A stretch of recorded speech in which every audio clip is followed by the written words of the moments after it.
falaram que a gente não podia mais falar a nossa língua, que tinha que aprender a falar o português.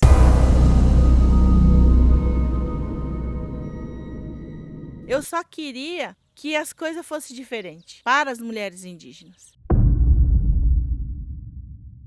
Fui uma das mulheres, das meninas, que eu falei, tem um mundo além desse, da nossa comunidade. Tem um mundo além desse. Que a gente via nos livros, né? Que uma mulher indígena sair da sua comunidade para estudar lá na cidade, ela não podia ser colocada assim, como prostituta.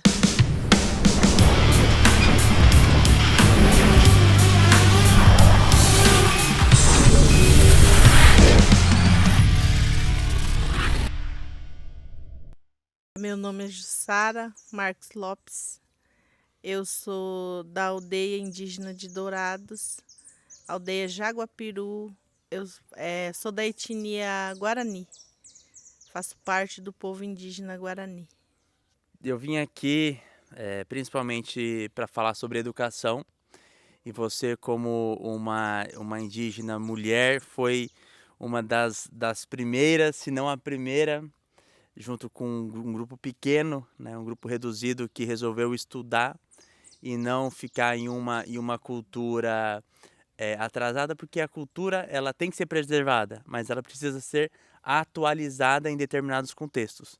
Então é sobre isso que a gente vai conversar, e aí eu queria entender esse percurso, né? O que fez você acordar para o mundo, e quais foram as pessoas que te incentivaram a sair para o mundo e não ficar reclusa dentro da aldeia. A gente falou um pouco antes da câmera ser ligada, mas eu queria que você falasse um pouco aí dentro do seu coração o que você pensa enquanto indígena, enquanto uma referência para as novas gerações. Eu fui criada culturalmente pela minha avó. A minha avó ela morreu aos 102 anos. E quando a gente completava a idade de mulher da nossa etnia Guarani, a gente era mandado aos cuidados da nossa avó, sempre da avó. E eu fui colocado também aos cuidados da minha avó desde os 10 anos. A nossa mãe, né? Como eu tenho mais duas irmãs mais velhas do que eu, né? Uma irmã mais velha que eu, uma mais nova. E a gente era mandado para a casa da avó para aprender cozinhar, aprender socar alimento no pilão. Tinha que socar o milho, tinha que socar o arroz e outros alimentos que a gente tinha ali para poder fazer a parte que a avó ensinava, a manipular o pilão, né, que era a função da mulher indígena, aprender essas funções. E de costura também, aprender a costurar, aprender a tecer o tecido, né, porque o povo guarani ele usa o tecido de algodão. Então, nessa época, a gente aprendia a fazer as roupas do tecido de algodão. Então, essa era a função da mulher a partir que ela completava 10, 12 anos. E foi nessa época que o meu pai ele falou que a gente tinha que estudar, que era para nós estudar, que não, a gente não precisava ficar na aldeia, né? Não precisava ficar vivendo daquele jeito que a gente vivia na época, né? Então ele falou para nós: se vocês querem estudar, vocês vão estudar. Que eram 3 meninas, né? E aí eu tinha mais 2 irmãos mais velhos, que era do primeiro casamento da minha mãe. E meu pai pegou e deu a função para eles, para levar nós para a escola e trazer. E aí nós fomos colocados na escola para estudar, aprender a ler e escrever. Mas quando a gente foi para a escola, quando a gente chegou na escola, aquela escola que a gente foi, falaram que a gente não podia mais falar a nossa língua, que tinha que aprender a falar o português. E tiraram a nossa língua de nós. A gente não podia falar. Dentro da escola não podia falar, né? Dentro daquele convívio escolar a gente não podia falar a nossa língua. Então a gente se perdeu um pouquinho da nossa língua. nessa época. Mas a gente aprendeu a falar o português, aprendeu a escrever. E foi nesse convívio escolar que, ainda criança, eu percebi que não era só aquele convívio na oca, dentro da casa de reza, né, na família, que a mulher indígena só tinha que aprender a manipular o pilão, né, as coisas da cultura, né. E eu fui uma das mulheres, das meninas, que eu falei, tem um mundo além desse, na nossa comunidade, tem um mundo além desse. Que a gente via nos livros, né, os lugares, que não era só o lugar que a gente vivia, a gente via nos livros na escola, que tinha os lugares mais longe. E quando eu era criança, eu tinha essa vontade, que hoje assim eu falo que era sonho, né? Que essa vontade de conhecer aqueles lugares, né? E então eu peguei e falei assim, e por que que eu não posso estudar? Eu também posso ir lá na casa com a minha avó, aprender as coisas que a minha avó vai me ensinar e também conhecer esses lugares, sem eu deixar de ser quem eu Uma era. coisa não exclui a outra. Isso. Eu não ia deixar de ser Índia Guarani. Eu também não ia virar uma mulher branca indo, né? E eu também, eu falei assim, eu também não posso perder a minha língua. E eu continuei. Sempre eu tinha esse pensamento de conhecer aqueles lugares que eu via nos livros. E foi com esse pensamento que eu sempre estudei. Fui estudando. Eu terminei o fundamental nessa escola. Aí, a maioria das meninas que terminava o fundamental, eles já instruíam assim para ter um relacionamento e casar, né? Mas aí eu não aceitei. Eu falei, não, eu quero estudar. Eu quero dar continuidade saindo daqui. Aí minha mãe falou, não, tá bom, você já estudou bastante, já tá bom. E meu pai falava para mim, se você quiser ir para a cidade, estudar, você vai ter que ir para a cidade, você vai ter que sair da aldeia e ir para a cidade. E vai ser mais difícil. Daí eu falei pro meu pai, nessa época eu estava com 14 anos. Mas eu quero, falei. Aí eles me ensinaram, meu pai me ensinou, minha mãe me ensinou os perigos que eu ia enfrentar, indo e vindo, né? Mas aí eu fui. E aí eu lembro que eu falei para minha mãe, eu quero uma bicicleta. Eu quero uma bicicleta. Aí ela falou assim, não, mas é perigoso, né? Porque o meu irmão que me levava também para a cidade. Meu irmão mais velho, ele me levava, me trazia. E aí eu falei, não, eu quero uma bicicleta. E eu fui, ela me deu a bicicleta. E eu comecei a ir sozinha para o ensino médio, que é a escola Presidente Vargas hoje que existe na cidade. É a única escola que era mais perto e tinha uma outra, né, que era o Menodora, mas era mais longe. Aí eu fiquei na escola Presidente Vargas. Mas eu enfrentei muito preconceito.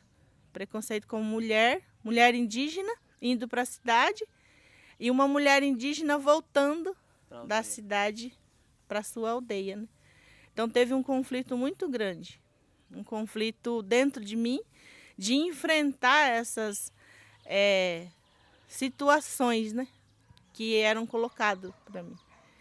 De sair da minha aldeia para estudar na cidade e depois ter que voltar para minha aldeia escutando as coisas que a gente escutava, né?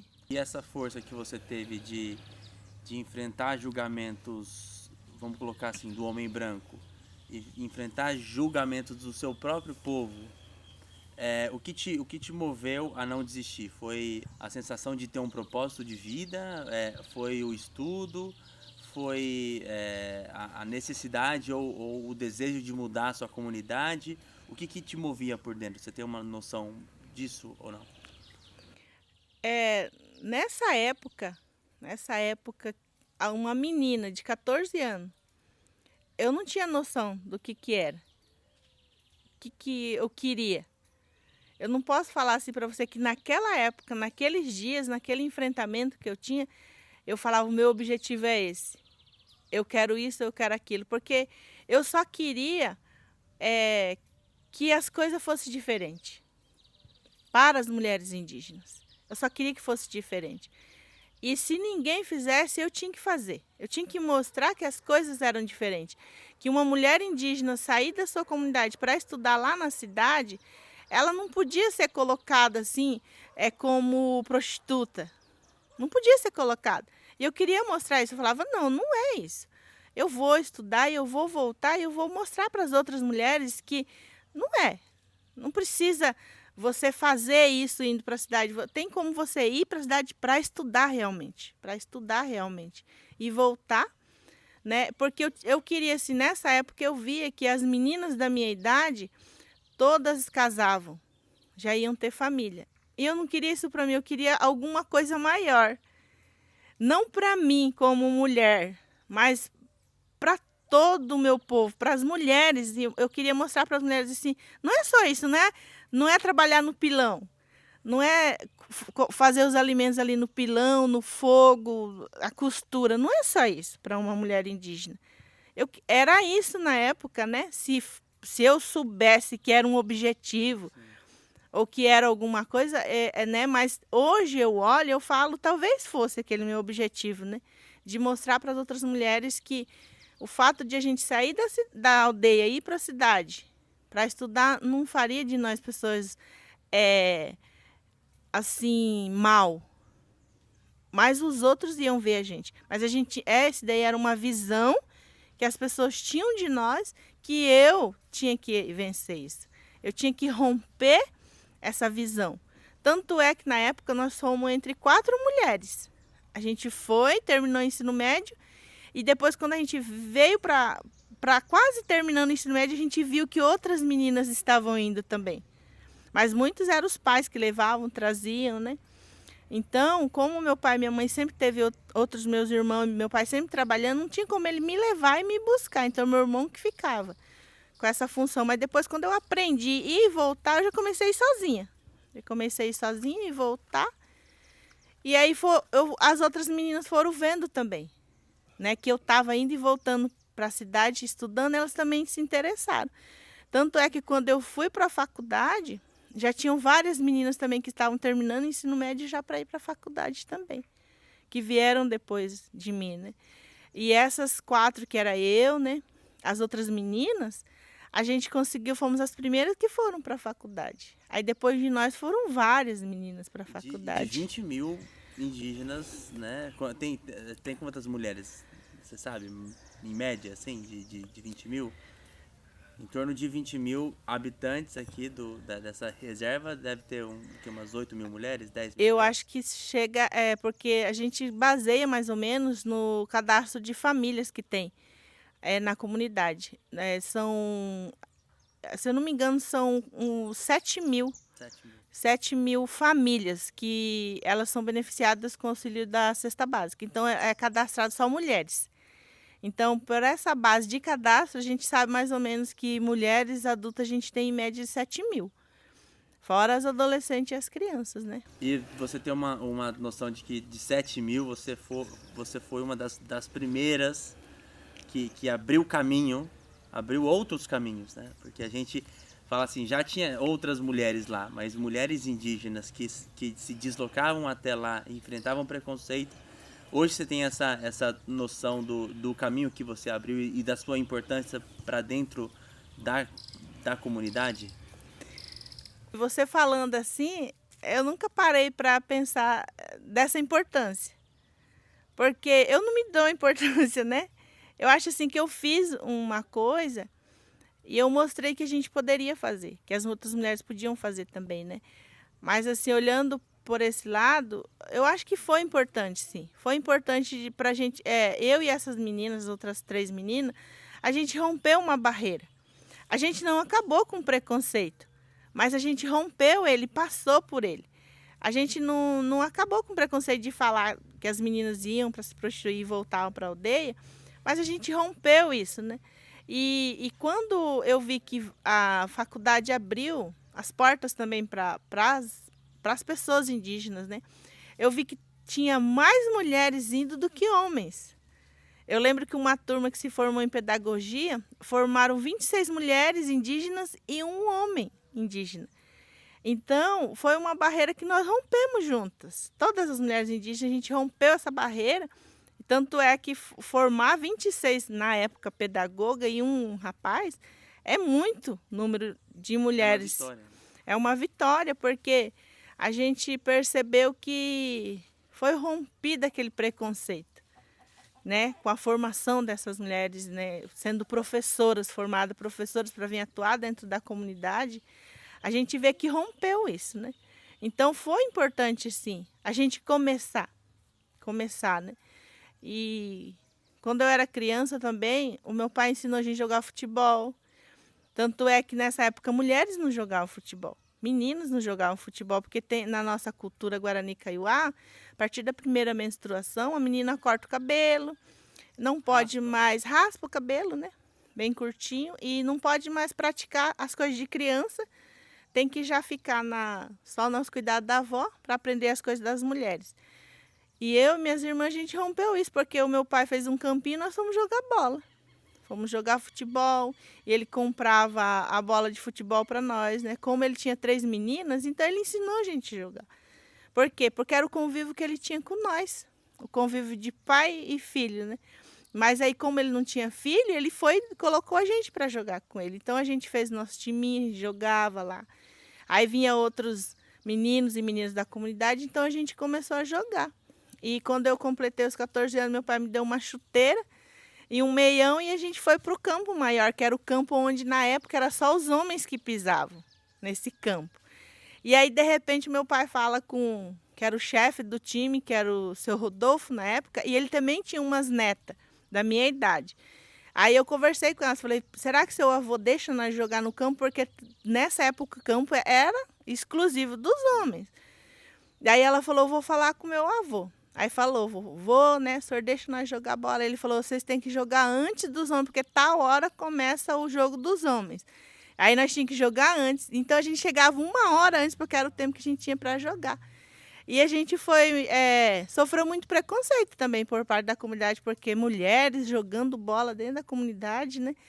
Esse tipo de mulher não vai prestar, né? Esse tipo de menina não vai prestar. Aqui que vão aprender jogando bola, né? E tanto é que depois que a gente fez esse time, nós jogamos por 2 anos, foram surgindo outros times femininos, e depois de 2 anos foi criado os Jogos Indígenas, nacional. E daqui foi vários times femininos. Então, eu não cheguei, mas a minha irmã foi, minhas tias foram, minhas primas chegaram aí nos jogos femininos, né, os Jogos Nacionais Indígenas. Elas já chegaram, então foi uma outra barreira que a gente venceu, que foi a barreira do esporte, de achar que mulher não pode praticar o esporte que é o futebol, né? Então, foi mais uma barreira que eu ajudei a conquistar dentro da nossa comunidade, que foi o futebol feminino. E hoje tem vários times de futebol feminino na comunidade, que graças a Deus não sofrem mais preconceito, né? A gente ajudou a romper também esse preconceito.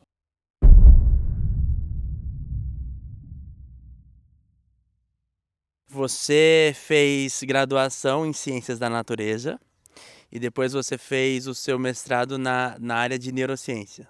É isso? E por tudo que você falou aí, dessa questão de quebrar barreiras, de ser a primeira, de jogar futebol quando todo mundo só achava que era para homens, de estudar quando a maioria dos homens que só estudavam, poucas mulheres estudavam e nenhuma indígena estudava naquela época, me veio muito pensamento de liberdade, né? Você ter uma liberdade de fazer aquilo que você tem, seja pelo seu instinto, né? Eu quero. Hoje você sabe que é um propósito de vida, hoje você tem uma consciência mais real do que você fez. Mas na época você foi muito mais pelo instinto e pela liberdade de sair de um mundo tão aprisionado. E aí, dentro desse contexto que você tem muita consciência, seja pelo que você estudou ou pelo que você viveu dentro da sua cultura, dentro da cultura Guarani, Kaiowá, eu queria que você falasse sobre essa valorização da terra, né? De você ter uma liberdade de ir e vir, de fazer o que você quiser, e o momento atual que a gente viveu, né? Recentemente vocês não tinham água para beber.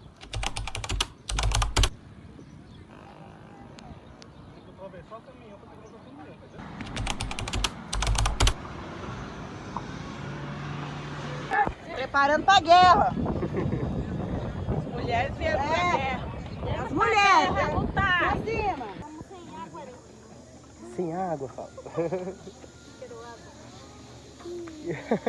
meu Deus. A criança tá tudo lá. A criança tá tudo lá. Eu não entendo, eu tô aqui sem nenhuma coisa aqui. Mas se eu vou levar um tiro pelo meu povo, eu vou levar. Eu também, se eu for uma... A nossa casa é aqui, a nossa casa é aqui.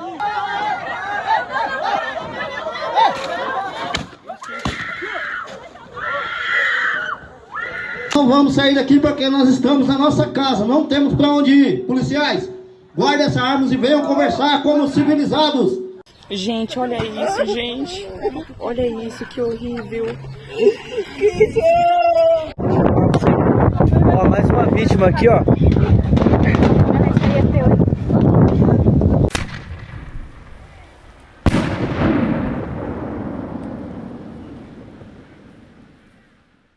O presidente de Portugal, o atual presidente de Portugal, o Marcelo de Souza, ele falou sobre a correção de um erro histórico, que é o modo como os portugueses e os espanhóis e os holandeses, o modo como os espanhóis invadiram as Américas, né? Seja a América do Norte, seja a América do Sul.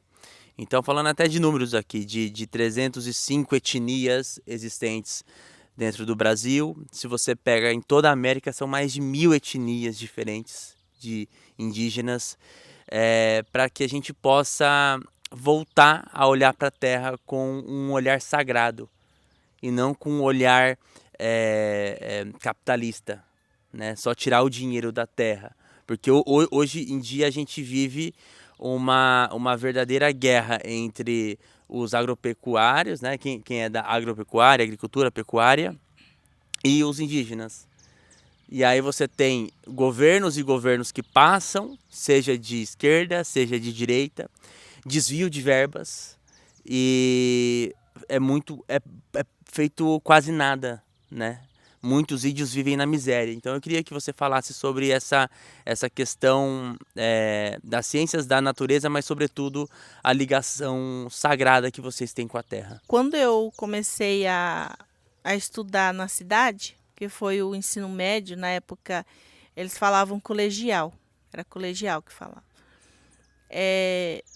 Quando eu fui para a cidade, eu me confrontei com o preconceito vindo para a nossa comunidade. Primeiro, o preconceito de uma mulher estar saindo para estudar, sozinha, de bicicleta. Segundo, uma mulher indígena está saindo da sua aldeia para estudar. Então, esse preconceito foi muito forte, vindo da cidade, dos não indígenas para mim. Porque eles achavam que o índio, no geral, a mulher e o homem não podiam sair da sua aldeia. Tinham que ficar lá. Eles têm que ficar na aldeia. Lá é o lugar deles, lá é o espaço deles. Então, quando eles viam alguém saindo, eles não aceitavam a pessoa sair.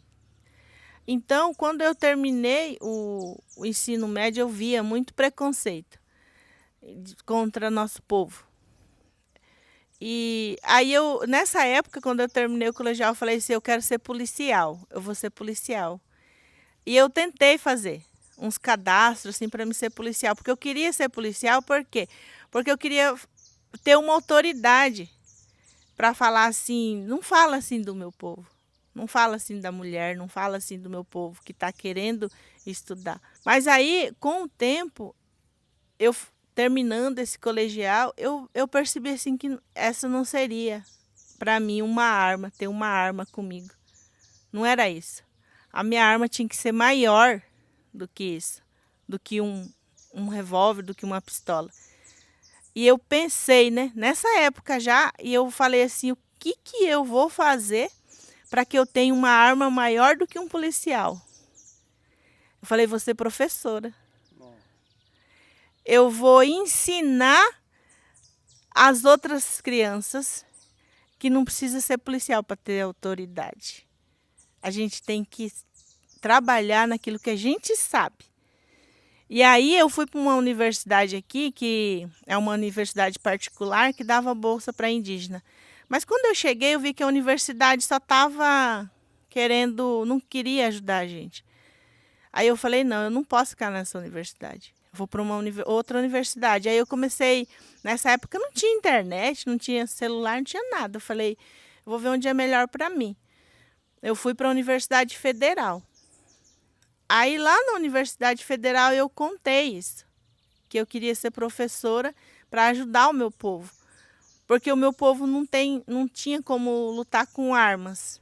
A gente tinha de alguma forma sobreviver, lutando pela terra, seja de onde a gente estava. E aí eles falaram, não, vem aqui, tem o curso, né? Nessa área de ciência da natureza você pode praticar bastante conhecimento da natureza, você pode mexer lá no seu povo com a terra, você pode mexer com plantas, você pode fazer viveiro, um monte de coisa você vai aprender aqui nesse curso, né? E eu fui para a área de ciência da natureza, que era na faculdade da Universidade Federal na área de biologia. E aí eu fui. E foram vários indígenas também nessa época, de outras aldeias, né, também, que a universidade começou a chamar os indígenas, né? E aí eu fui, me formei na área de ciência da natureza. E aí eu voltei, eu criei um grupo de mulheres, com 40 mulheres, para que a gente pudesse romper essa barreira da terra também, de falar assim, eu não tenho condições de mexer com a terra. Eu não tenho condições de sobreviver da terra, porque aqui, essa aldeia, ela não é uma terra indígena, esse daqui é uma reserva indígena, que foi reservado pelo SPI em 1915. Foi reservado isso aqui, para trazer o povo para morar aqui, o povo Guarani, Kaiowá e Terena. Foi colocado aqui dentro. A terra do povo Guarani e Kaiowá é a terra do litoral, terra do povo Tupi-Guarani, que é da onde nós viemos. A nossa descendência é do povo Tupi-Guarani, né? E se o presidente de lá onde você falou, se ele quer fazer uma correção, que ele nos ajude a mexer com a terra de onde a gente está. Porque não tem como a gente voltar para o litoral. Porque na hora que vieram, os colonizadores chegaram, a gente teve que correr. Um pouco correu da violência que foi essa colonização. O povo Guarani correu também das doenças, que veio as doenças junto, né? Então a gente teve que vir para esse fundo, Mato Grosso do Sul. A gente correu do litoral, nossas terras eram o litoral, onde tinha muita água, muita caça, muita pesca. O Atlântico, né? A Mata Atlântica fica ali. Aqui a gente só tem uma faixa que passa, uma pequena faixa de Mata Atlântica. Era onde o povo Guarani, pescava, caçava, a gente podia viver disso, né? Então, a correção tem que ver lá, assim, como que a gente era e como que a gente está. Porque se eu falar para você, será que o pessoal vai fazer a gente voltar lá para o litoral? Não tem como.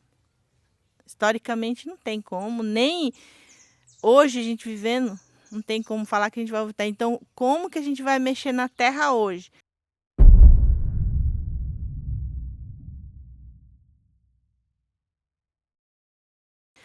E hoje eu ensino as crianças a trabalhar a ecologia, a agroecologia, que é você aproveitar o pequeno espaço de terra que você tem, o pequeno espaço que você tem e conseguir sobreviver daquele pequeno espaço. E estudar para que você tenha a arma. O que é arma? É o papel e a nossa fala. Essa é a nossa maior arma. Se eu me tornasse policial, talvez minha arma seria aqui, né? Mas hoje a minha arma é a minha língua e a minha escrita. Porque com a minha escrita eu posso escrever documento, eu posso reivindicar coisas para o governo, né? Eu posso ler os meus direitos, eu posso ler, né, aquilo que você sabe, eu posso ler e ver que aqui no artigo tal fala que eu tenho direito a isso. O artigo 230, 231, 232 da Constituição fala claramente quais são os direitos do povo indígena. Foi colocado lá o nosso direito, que não é respeitado. A partir do momento que nós vivemos numa aldeia onde não nos oferece água, que é o mínimo, Não para o povo indígena, no mínimo para o ser humano. O ser humano precisa de água. Então, nós somos o povo indígena que nós não temos água nessa região. Não temos água suficiente. São 26 mil indígenas vivendo num espaço de 3.900 hectares, eu acho que é. Não tem mais condições. Uma família não consegue viver numa área de 100 metros por 50. É pequeno, então como que eu vou conseguir viver? Agroecologia, trabalhar a ecologia com as crianças, trabalhar a cultura, nossa cultura de plantio de ervas medicinais, de pequenas produção de alimentos nos pequenos espaços. É isso que vai salvar a nossa vida. Porque nós, hoje vivendo, nós não temos condições de ter grandes espaços de terra, que nós não temos ajuda do governo para plantar em grandes quantidades de terra, né? E também a questão do agronegócio, ela é importante para o país, mas ela não é só isso. Nós temos um povo indígena que morre de fome e de sede. Morre de fome e de sede. Porque quando uma criança bebe uma água suja, ela traz doenças para ela com essa água suja. E às vezes fala, não morreu de sede, mas morreu porque bebeu uma água suja, porque estava com sede, né? Então trouxe outras doenças para ela. Então é uma forma de correção, é trazer para nós a sobrevivência nesse pequeno espaço de terra que nós temos. Espaços de terra pequeno para nossa família, mas que se a gente tiver ajuda, a gente consegue sobreviver da terra sim.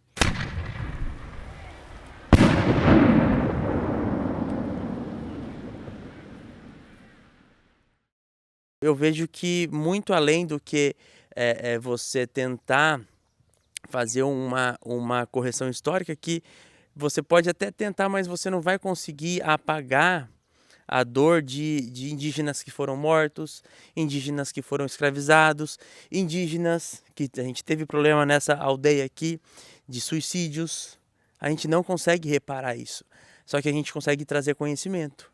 Então por que em Portugal, um aluno que é um aluno nota 8, né, lá curiosamente a nota vai de 0 a 20, mas vamos pôr a nota que a gente tem aqui no Brasil, vai de 0 a 10.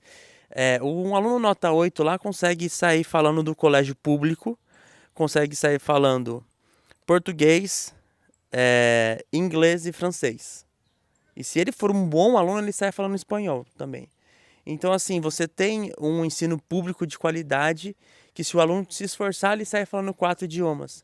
E hoje, os professores que a gente tem na rede pública de ensino não são capacitados.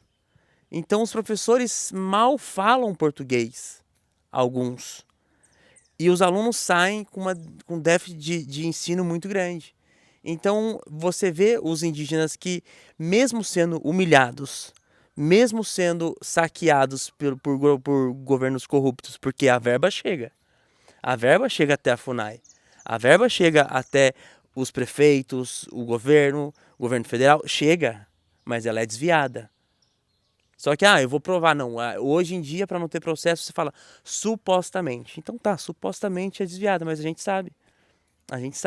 Então, mesmo com a miséria que os indígenas têm, vocês continuam falando o tupi-guarani e o português.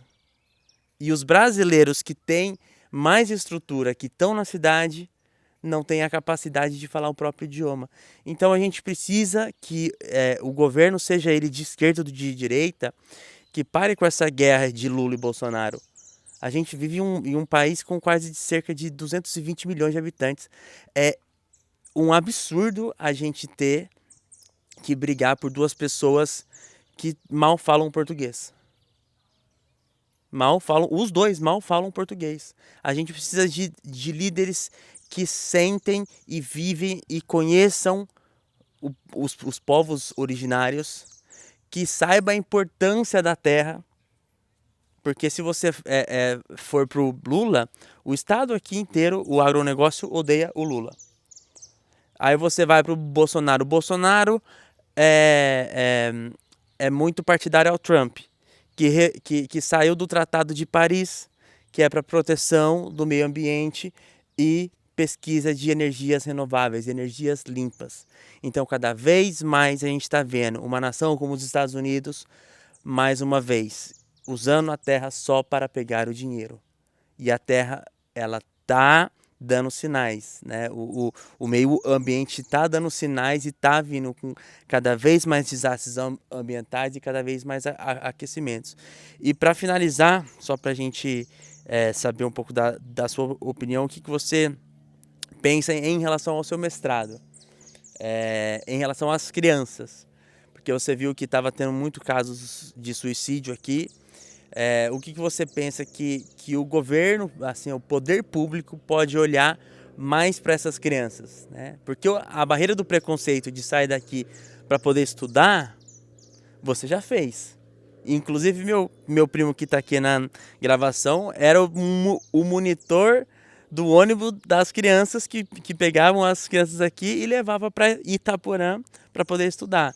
Agora as barreiras são outras, né? E você como professora, como mestre em neurociências e focada nessa questão humanitária, e principalmente nas crianças, o que você vê como barreira nos dias de hoje? O indígena, nós mesmos,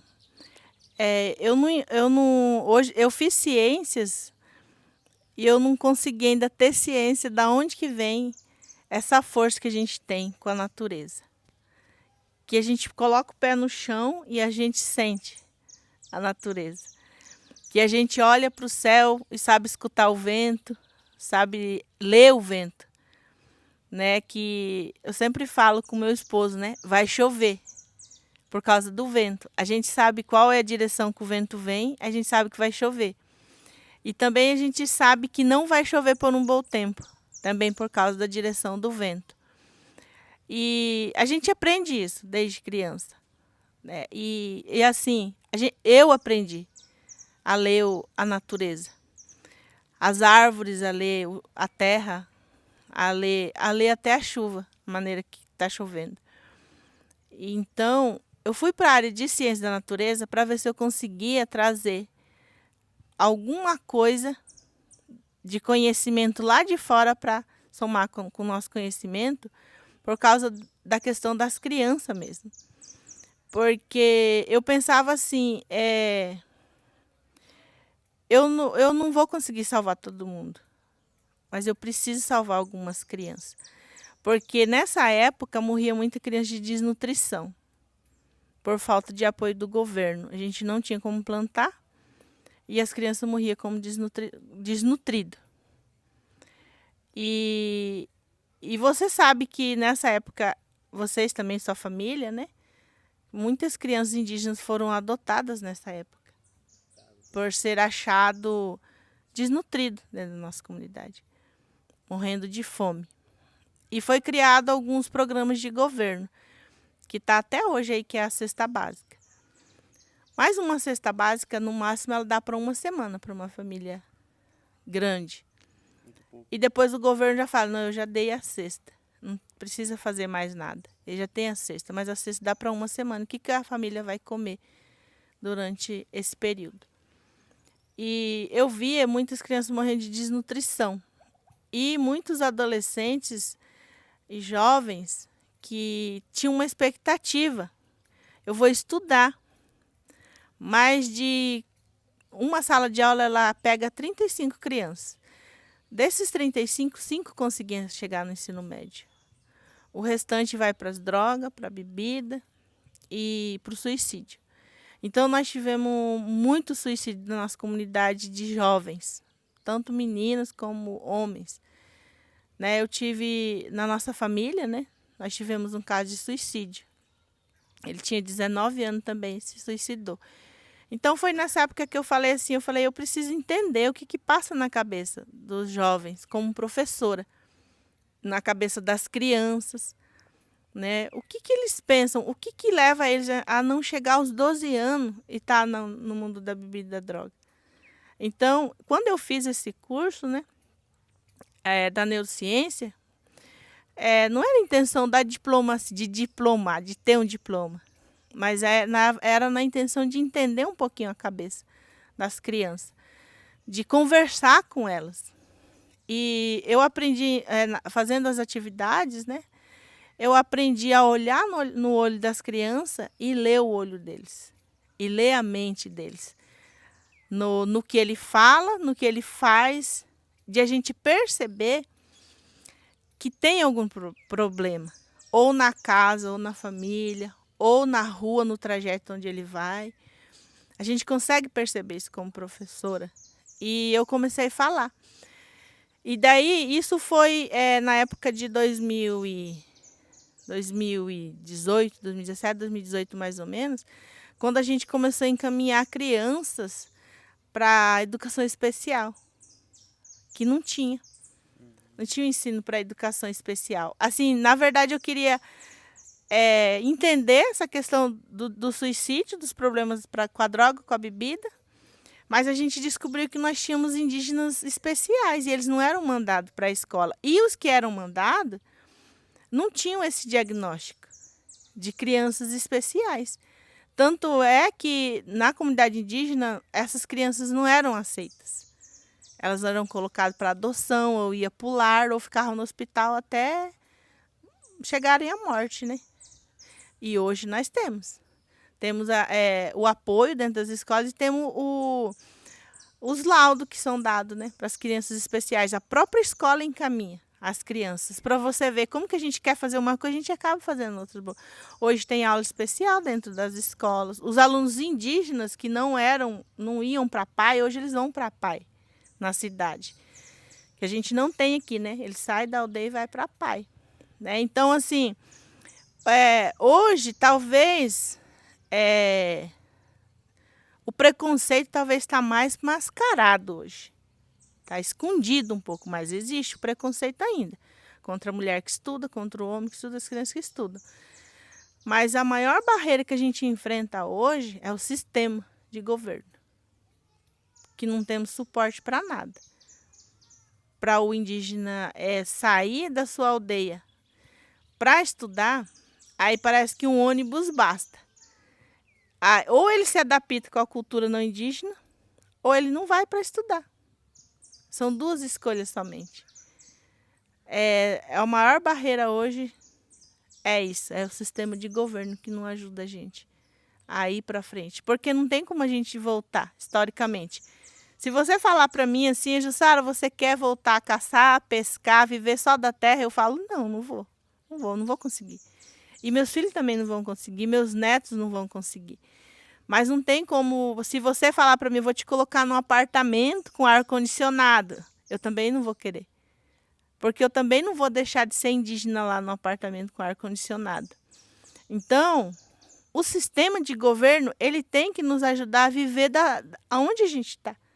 Na nossa terra, na nossa aldeia, onde eles nos colocaram nessa aldeia aqui, nessa terra, nessa reserva. Eles nos reservaram, nos confinaram nesse espaço aqui.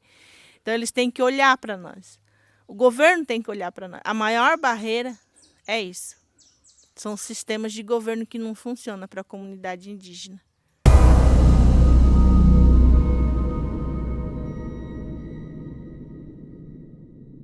O presidente que eu citei, que é o presidente de Portugal, ele tem um mestrado, tem um doutorado, fala mais de 3 idiomas, e tem diplomacia, tem educação.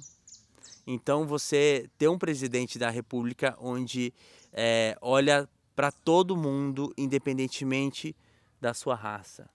E, sobretudo, olha com um olhar mais humano sobre a terra. E quem sabe mais sobre a terra do que quem nasceu nela, que são vocês. Essa terra, vocês que nasceram aqui. Então, acho que a gente precisa ter esse olhar mais humano. Então, eu vou mais além. Além do sistema, falta mais humanidade. Porque para comprar bolsa de 500 mil reais que influenciadoras compram, ou carros de 5 milhões de reais que jogadores de futebol compram, e eu não estou aqui citando o nome de jogador X ou Y. Eu estou citando pessoas que ultrapassaram a barreira da humanidade e valorizam muito mais as coisas do que as pessoas. Então a gente está todo mundo se fechando no seu ganho, eu vou ganhar o meu e eu não me importo com a miséria alheia. Então assim, mas se o índio se matou ali do outro lado, O problema é dele, né? O problema é dele, não é meu. Então a gente precisa ser mais humano. A gente tá faltando humanidade. Nós somos humanos, né? A gente fala tanto de inteligência artificial, mas a gente está ficando tão artificial quanto a inteligência artificial, né? Tão pior que a inteligência artificial. A gente fala, muitas pessoas falam de, tenho medo da inteligência artificial. Eu tenho medo desse sistema. Eu tenho medo da corrupção. Eu tenho medo de uma pessoa que vê a quantidade de indígenas envolvidos com drogas, com alcoolismo, com suicídio, e não enxergar isso com indignação. Não olhar isso com humanidade. Entende? Você quer deixar mais algum recado? Que eu acho que já tá quase fazendo um podcast aqui. Eu quero agradecer, Fernando, a família de vocês, Silvana, por sempre estar junto, lembrando. E dizer assim que sem a natureza ninguém vai viver. Ninguém. Posso citar tudo isso que você falou dessas pessoas aí. Um dia eles vão cair a consciência de que a nossa vida está presa à natureza. E nós temos que valorizar. Eu, como professora de ciências da natureza, eu digo que vamos valorizar a natureza. Não importa onde, no mundo, vamos cuidar da natureza, vamos cuidar das plantas, dos animais, da água, principalmente, que nós não temos na nossa comunidade e a gente sabe que a falta dela é muito ruim. E também, um dia, poder realizar o meu sonho de conhecer esse país que trouxe português para nós. Porque a gente tem que ver pelo lado bom também. Hoje nós falamos, né, um português diferente, né, do português de lá. Mas a gente escreve. E o português, a escrita do português leva a gente bem longe. Leva os nossos documentos longe, leva os nossos anseios longe. E eu fiz uma carta, um pedido para o governo passado, para a construção de 2 CEINs na nossa comunidade, que são Centro de Educação Infantil. Aí a gente colocou CEIN para colocar Centro de Educação Indígena para as crianças indígenas, porque são o futuro, né? A geração que vai carregar esse conhecimento que eu tenho hoje, eu vou repassar para eles poderem. Um dia eu não vou estar aqui. Exatamente. E é isso que eu quero deixar para eles, né? Esse conhecimento, para não morrer a cultura do povo Guarani Kaiowá. E se eu um dia tiver a oportunidade de ir lá, eu quero ler as cartas de Pero Vaz de Caminha. Na realidade. Porque para a gente ver. Porque eu sei que tem muita coisa que ele escreveu que não foi divulgada. Que está lá, nossa história está lá, o nosso povo está lá, como era, está tudo lá. E a destruição também está lá, nessas cartas, né? E assim, eu quero dizer para você, continuar com esse pensamento, com esse objetivo de que nós somos importantes.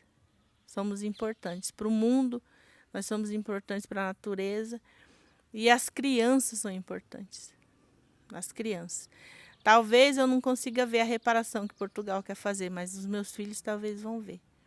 E eu creio que você vai voltar para trazer notícias boas para nós e para o nosso povo, para a nossa comunidade. Eu agradeço muito por essa oportunidade.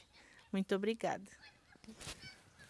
Olha, eu fico emocionado de estar aqui, porque nessa gravação tá parecendo só eu e você, mas tá seu marido ali, meu primo que foi adotado com 2 anos com problemas de saúde, sabe Deus em que condições que ele nasceu, na aldeia aqui para baixo. Eu nasci mais ou menos 4, 5 quilômetros daqui. A minha vinda para cá é justamente isso, para que eu colha esses depoimentos, mas sobretudo para que eu mostre que tem pessoas que veem uma integração entre os povos. Porque a gente pode levar essa cultura de respeito à terra para que os europeus possam nos ajudar com a educação. Porque o nosso país está tão contaminado está tão contaminado pela corrupção, a gente não tem valores, a gente não tem cultura. A cultura que vocês têm, o único povo que tem cultura aqui nesse país são vocês, são os índios. Os indígenas são o único povo de várias as etnias, o único povo que tem amor pela sua cultura. O brasileiro em si, ele foi colonizado por tantos países invadiram aqui para pegar as riquezas, seja ouro, seja qualquer metal, qualquer especiaria, café, mas nunca olhou esse país como, olha, aqui eu posso também fazer uma civilização. Então a gente não tem uma civilização, a gente tem uma anarquia. A gente tem um país cada vez mais corrupto, políticos que só pensam no poder e políticos que não conseguem ver o quão belo e o quão importante é a natureza, e sem ela a gente não vai ter nem natureza e nem planeta para as nossas gerações. Então eu que agradeço demais, eu tenho certeza que jamais eu irei desistir da educação. E se você disse no começo do nosso bate-papo que você queria conhecer pelos livros, a minha tese de doutorado é com os óculos de realidade virtual, para que a gente possa levar não só os nossos biomas de um país tropical, de todas, né, de todos os tipos de vegetação, cerrado, amazônica, enfim, todo o que há de riqueza da terra do Brasil para a Europa e trazer a cultura, uma cultura forte de ensino para cá, para a gente fazer esse povo acordar e não se vender por um gás, não se vender por R$50, não se vender por pouca coisa que todos os políticos vêm de 2 em 2 anos, de 4 em 4 anos para pedir o voto, né? Então é isso. Obrigado, viu?